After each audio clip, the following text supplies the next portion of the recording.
ভূমি অধিগ্রহণ জটিলতায় ১.৫ বছরেরও বেশি সময় ধরে বন্ধ চাঁপাইনবাবগঞ্জ সদর উপজেলার কাছড়ার খালের উপর সেতু নির্মাণ কাজ।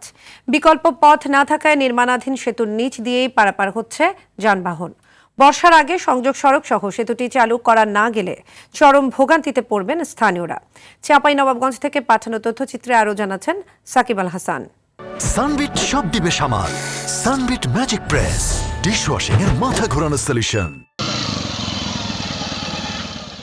চাঁপাইনবাবগঞ্জ সদর উপজেলার শাহজাহানপুর, আলাতলী ও চরবাগডাঙ্গা ইউনিয়নের কয়েক হাজার মানুষের দীর্ঘদিনের যাতায়াত ভোগান্তি নিরসনে ২০২৩ সালে ৬০ মিটার দীর্ঘ এই সেতু নির্মাণ কাজ শুরু করে স্থানীয় সরকার প্রকৌশল অধিদপ্তর। মূল অবকাঠামোর কাজ শেষ হলেও অবশিষ্ট অংশ ও সংযোগ সড়কের কাজ বন্ধ প্রায় ২.৫ বছর ধরে।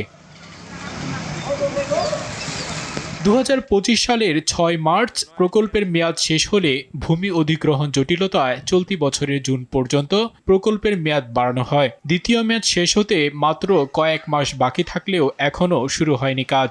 ২০০ মিটার পথ পার হতে প্রতিদিন ৮ থেকে ১০ কিলোমিটার পথ ঘুরে আসতে হচ্ছে স্থানীয়দের। ভোগান্তির কথা জানিয়ে একাধিকবার স্থানীয় প্রশাসন ও এলজিইডিকে অবগত করেও সমাধান পাচ্ছেন না তারা। ব্রিজটা সরকার করে দিচ্ছে না, আমাদের স্কুল যাওয়ার অনেক অসুবিধা হচ্ছে।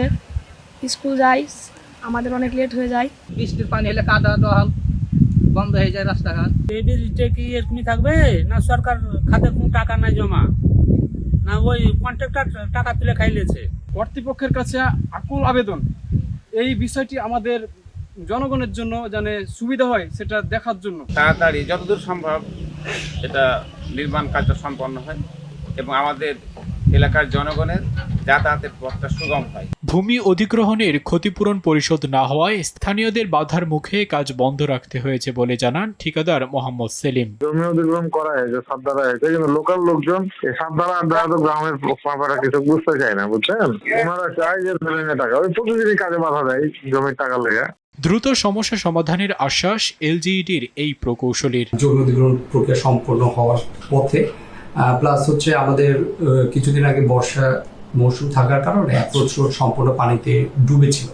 এই কারণে আমরা কাজ শুরু করতে পারিনি। পরবর্তীতে প্রকল্প পরিচালক মহোদয়ের কাছে আমরা সেটা সময় বর্ধনের জন্য টাইম এক্সটেনশন যেটা আমরা বলি সেটার জন্য আমরা ঢাকা পাঠিয়েছি এবং টাইম এক্সটেনশনের অনুমোদন পেয়েছি। আর আশ্বাসে কালক্ষেপণ না করে দ্বিতীয় মেয়াদের মধ্যেই সেতুটি চলাচলের উপযোগী করার দাবি এলাকাবাসীর।